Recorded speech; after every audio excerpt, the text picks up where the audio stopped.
It is time for Cover Your Assets with Jim Lynch. Jim is an independent voice on Wall Street, the economy, sports, just about everything, really. And he joins us almost every Tuesday morning. He was a little under the weather last Tuesday, but he's with us this morning. Good morning, Jim. Good morning. Good morning, Jill. Morning, everybody out there. Good morning. I just want you to know that my spaniel had what ailed you last week from about 1 o'clock this morning until about 5:30. No, sorry, 4:30. That's the key with this thing. You don't sleep. You don't sleep. I mean, you can't recover. Let me say my blind spaniel, so she needed assistance. Oh, boy. So, yeah, that was pretty... This is when I am so thrilled not to live in an apartment. Right. Because there's just no way, even in the middle of the night, that the elevator... I just remember living in loft buildings, and it was just no. So, the key is if you're in a building in the middle of the night, make sure you take your key when you go out. There's that too, right? Oh, I forgot. Okay. Yeah. Okay. So let's get into a little midterm conversation. It's getting close. It occurred to me the key, I think, for most of us. In being happy, you really need to feel that you're respected, and you need to have a dignity, if you would, in terms of going about your life. And in terms of that, I think what's really important to all citizens is their occupation, their job, their vocation. And we in this country, we're really behind in terms of providing enough valuable opportunities where people can have a career and feel good and satisfied. We do have a lot of jobs in the food industry, for instance, and while it does make somewhat of a wage, it's not building. It doesn't build a person long term. So I think as we look to our election, we should focus on candidates who are looking to do something in improving our jobs, and not just the number, but the quality. And one way that can be done is by legislators to pushing the infrastructure suggestions that were made during the election that have really not been acted upon. And it's not just creating jobs; it's a matter of saving our economic environment, our social environment. We've got hundreds and hundreds of bridges that are out. We've got old utility plants. We've got a lot of work to do, and a lot of it demands technology. Two ways: one, the repair, and then the improvement, the growing. The second thing that I think you should look for is who is an advocate of health care. I think in a wealthy country such as ours, we should have health care for all. But the key is that at least the legislator recognizes the need for health care and doesn't go back on the things that we've done in terms of proving health care for our citizens. Education. We're way behind, frankly, in terms of many countries on a relative basis because we're really not paying attention, and it's not throwing money at the situation, and it's not getting grades up. It's a matter of the quality of the teaching and the respect of the institutions that teach. And that doesn't mean for a kid to hang his hat or a young man or woman to hang his hat for 4 years and collect a sheepskin, which he thinks might indeed help him get he or she a job. We need to bring back the old-fashioned education. I mean, if you look at the Internet, you're going to find a lot of shows, documentaries rather, over a course of a year that really brings us up to date on facts that have really influenced this country and still do. And it's not thoroughly taught in school. And I think of our racist situation we have going on now.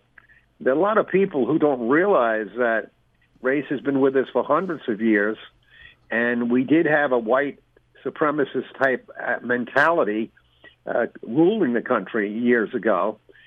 We should have people addressing that, and from that we can go to a possible solution. And the fifth point, and then I'll open it up to the wise ones, is the need for safety in health and safety for your vote. An example of what's going on now, we're going backwards. The current administration is suggesting that emissions from pollutant factories and plants, they be lifted, the restriction on them. And this is directed particularly to West Virginia, which is a state that is in contesting at various levels. The problem is the current plan takes in 5-6 years will only decrease pollution by about 1%, whereas the current regulation would cut it by about 19%. Now, important to this is the health issue. Appalachia, which is the area which would be immediately impacted by this emission deregulation, they spend $76 billion for health care. So better to cut that back and educate people who are in the coal area in new different jobs. And they're there to be done. And it's us. We just need to pull up our socks and say, we're going to sit down and plan this. Of course, we need a certain amount of bipartisanship, but more importantly, we need citizens to stand up and say, we want to be healthy. We don't want to have people to arbitrarily say, well, I want to take care of this constituency, so I'm going to give them a break on emissions. And the last thing, which has got to do with health, is the security of the vote. It's a right in this country that is truly not appreciated, I think, by many, many people. And if we were a little better educated and knew more about the rest of the world, we would realize it's a sacred right, actually, if you think of it, because it ensures the democracy. So those are a few points I have. I want to go back to your West Virginia and the coal thing. There's two things that the president did this week that were pretty amazing. One was he went into a southern state, which has the largest, by the way, BMW plant in the world. The largest. It employs 10,000 people. The largest BMW plant in the world. And he went about 2 hours away and spoke to a rally about how you've got to put more tariffs on BMWs from coming into America.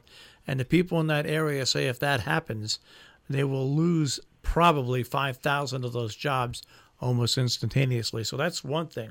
But this other one is pretty interesting. It's not fake. It is actually from a fundraiser he did last week here in New York. And he was talking about why he supports clean coal. And this is an exact quote, so bear with me. You can blow up, this is the President of the United States. You can blow up a pipeline. You can blow up windmills, windmills. And he mimicked shooting the windmills. That's the end of that one. And if birds don't kill it first, birds could kill it first. They kill so many birds. You look underneath those windmills, it's a killing field, the birds. But that's what they were going to. That's what they were going to, windmills. And don't worry about when the wind doesn't blow. I said, what happens when the wind doesn't blow? Well, then we have a problem. Okay, good. They were pulling them in areas where they don't have much wind. You need a subsidy. Who wants to have energy when you need a subsidy? So coal is doing great. Subsidy is linked to our oil and coal and natural gas. We subsidize these companies totally. And this is what scares me about. Other Republicans know that yes, you need some tariffs, but you need a correct combination of things that balance energy and people's health. Donald Trump doesn't understand the fine particulars of things like that. It's either one or the other. And it's that way with just about everything. And that's the thing that really scares me. There is no combination of things, it seems. And it's not only Donald Trump. There's a lot of politicians on the Freedom Caucus, and I'm a progressive, and there's a lot of progressives that think that way too. That it's just one way. We have to get that mindset out. I'm a progressive, but there are some things that I really separate myself with other progressives, and you need a combination of everything to make things work, not just one or the other. That's what scares me about the Freedom Caucus and the president, who now basically are in control of the government. Excellent point. The president's either inability to learn or he doesn't want to learn so he can make remarks which he thinks help him with his base is really holding us back. It's holding us back a lot more than we realize. In terms of oil, there's an oil depletion break which has been going on for decades. And if we hadn't helped the oil industry at a certain point, I don't mean right now, but 50, 70 years ago, we wouldn't be as self-sufficient as we are. In terms of the wind never blowing, I guess he's blowing so much wind that he can't see, hear, or feel the tremendous winds which are affecting the earth and unfortunately caused by the problems from the pollution that we've been inflicting upon the earth. That said, the need for bipartisanism is so in need today, it's incredible. And I hope you folks who are going to vote for Republicans try and hold these people to accountability. Their lack of discussion of the insane things that the president has been saying is just incredible. It's such an act of cowardice. Now, I'm not looking for a negative kind of thing. I'm looking for common sense. Reflecting on what Marshall just said, this is dead wrong. This is taking the country in the wrong direction. Therefore, any politician, Democrat, Republican, liberal, progressive, should have the courage to stand up and say, this is wrong, Mr. President. Here are the facts, and let's get with it. Now, why are they lacking these politicians? Why are they not standing up? Well, in the Republican Party, I don't like to say this because I don't really have proof. It's all a little bit from the gut. I do think a lot of the Republicans have taken money from the Russians through various and sundry ways, be it these little accounting gimmicks or whatever. And they're afraid when Trump goes, if indeed he goes, they're going to go too. But that's no excuse. If you want to run for public office, you have to look in the mirror. You have to have a conscience. You have to say, I'm doing this to serve my country, but also to have an exciting opportunity to help my country grow. And in the process, I will do very well financially in government or after. You know, I look at it this way. In Connecticut, we have Elizabeth Esty, who is not going to run for another term because of the stupidity of what she did with that staffer. The person who won the primary to go in her place seems like an outstanding candidate. She was Teacher of the Year. She has lots of great ideas. She's new and fresh. I look on the Republican side, and there's Democrats that need to be replaced, and there's Republicans that need to be replaced, because it can't just stop with the President of the United States. We need We need people who think broader and who can think in terms of, okay, we need some tariffs, we don't need some tariffs. We need this, we don't need that. There's a balance of everything. I mean, when you look at our energy, Jim, I'll bring this down to a local point because all politics become local. Right down the road from us in Dover, a huge, massive power plant is being built, okay? But it's natural gas. Now, yes, does a lot of natural gas come from fracking? Yes. Is fracking good? We have no idea right now. It appears that if it were controlled better, it would be good. But right now, it's out of control and it causes a lot of pollution. But what would you rather? Would you rather have a natural gas plant, a coal-fired plant, or a nuclear power plant? Because you need to replace the energy of the power plant outside of New York City. I forget what the name of it is.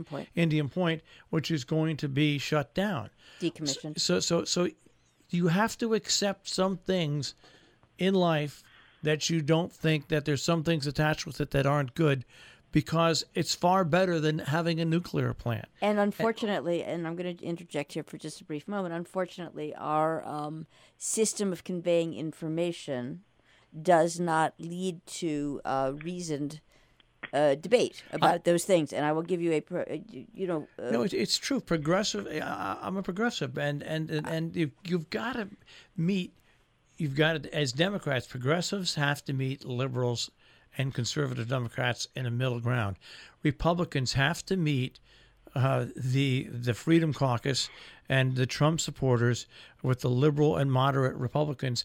You have to have a middle ground on both sides, and then both sides have to negotiate with one another once they come up with their plans. And none of that is happening or now. if it is happening, and this is a source of frustration because I can't believe that for I don't know how many days now, that nobody's gone to work and done anything. I mean, do we have just is the entire Democrats, since there since there is no bipartisanship apparently, except for 3D guns. Now that was really interesting how quickly everybody agreed that was a bad idea. Printing the 3D, the 3D, like that you should put the plans for 3D printing 3D long guns, essentially, if I've got that right on the internet. But I think that there is a basic disservice being propagated on a bunch of people, because you get the idea that, well, if you're resisting or if you're obstructing, you're not doing anything. Like, these guys have been going to work and they have fully staffed offices, and something must be happening. I'm going to guess that there's actually a lot more happening than we're being told about. No? Conceivably, you're right. Let's get back to Marshall's point, though, because the way he described it, it's a definition of how democracy works, in that we have Congress, we have Senate, we have President, and it's always been the overall guiding principle has been to meet in the middle, because with 300 million people, everybody can't be satisfied. So that's a silly way to begin the process. The process has got to be one of compromise, whereby, yes, there's a little negative there, there's a lot of positive there, but where we basically come out whole as a nation. This is why this attempt by the current administration to take sides, you're on my side or you're on the other side, is devastating to this process of bipartisanship. The point is that you have to be there, or you get called out, or et cetera, works against the country. It's against the country. It's not against any individual. It's against the country, this attitude. And we've got to change that, and we can only change it at this juncture in the midterm elections, where we have an opportunity to elect people who have courage, who have principle, will stand up, who have an interest in helping their country, not as the current administration does, from making money from our country because they're in office, but rather politicians should be helping citizens, as I said, do better in the job, health, education, and security areas. when people go to the polls, I don't want people to go to the polls and just say, I'm going to vote Democratic because I want to replace President Trump. President Trump is one part of the problem. The people who will not move on the Republican side are another part of the problem, and the Democrats who won't move on their side of the party is another part of the problem. You have to elect people who will be pragmatic and look past all of that, right? Because but and this is what Bernie Sanders said. And it starts from the ground up. That change starts from the ground up, and that means it starts in your own state legislature. It starts in your governorship. It then goes up to your Congress, your senators.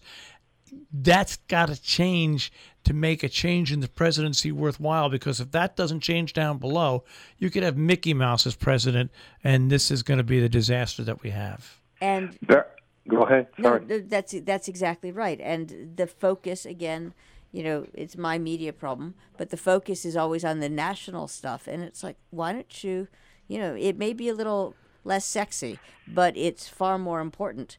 Look, find out look at what's going on around you. Well, we have a minute and a half left, Jim, and it's all yours. It's all yours. It's all mine. Jesus, the opportunity. Let me switch topics for a minute. There's a thing called G5. It's the use of radio frequencies to create power. The Chinese government has budgeted $400 billion for this process over the next 5 years. They have 330,000 of these stations on lampposts and elsewhere. The U.S. has only 30,000. This is key as to what is wrong with our government. This G5 is the wave of the future, and the country that always was number one is behind the eight ball. The second thing, a fact. When you hear people say the Chinese are manipulating our currency, please be aware that the U.S. dollar is what every currency pegs against. When the U.S. dollar goes up, other currencies go down. China is not a currency manipulator. We have put tariffs on China, which is making things difficult for them. And when things become difficult for a country, their currency declines. Key here, very key, we have to start looking for the truth in everything. And we have to not waste our minds on the lies and the back and forth. We are U.S. citizens. We have a vote. Let's start paying attention right now to who we're going to vote for. Have a great week. Kiss the kids. Take good care of yourself. Bye-bye. You feel better. Okay. All right. Thanks, buddy. Bye. Jim Lynch and Cover Your Assets this morning here on The Breakfast Club on Robin Hood Radio. And all comments from myself or Jill or Jim or those of our own personal opinion that don't reflect the opinions of the underwriters, the donors, the staff or volunteers for Tri-State Public Communications. It's very